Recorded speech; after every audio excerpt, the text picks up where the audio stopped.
Hi guys, welcome back to my YouTube channel.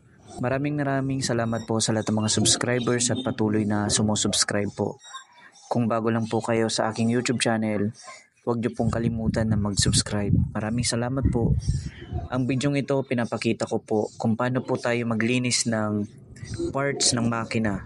Lalong-lalo na po kapag natuyuan yung ating makina ng langis. Sobrang hirap po sa paglilinis. Sa pag-aayos, napakadali. Pero yung paglilinis po minsan ang natatagalan po tayo kasi hindi po basta-basta na tatanggal, lalo na yung mga nakasiksik na talaga ng dumi.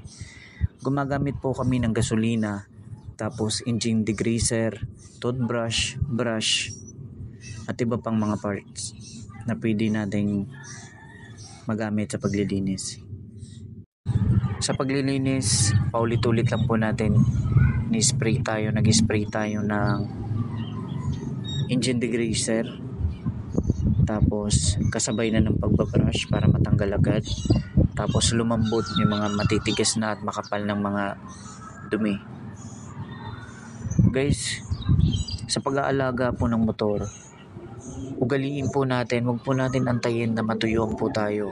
Kung may problema ang motor natin, automatic na po, pa-check na po natin, tapos kung may makitang problema, pagawa na agad. Huwag na natin antayin na umabot pa sa puntong to na natutuyuan po ng langis. Sobrang laki ng abala, gastos, tapos kapag hindi pa kaya sa budget natin na bilhin lahat ng mga pyesa, tapos ipaparemedyo lang natin, papangit ang performance ng makina. Kasi kadalasan po sa mga customer namin, lalo na sa mga tricycle driver at iba pang mga customer, ayaw na nila ma-restore na restored talaga lahat, palitan ng pyesa. Kung may pagtsatsagaan po nila yan.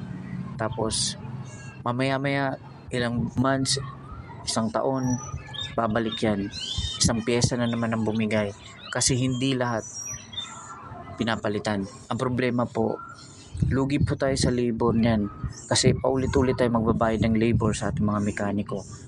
Walang problema sa amin kasi kita namin yan, pero is advisable po sa atin para isahan lang ang trabaho, palitan na kung mga dapat palitan.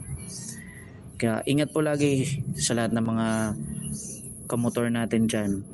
Thank you po sa lahat ng sumusuporta parati, tapos sa sumusubaybay po.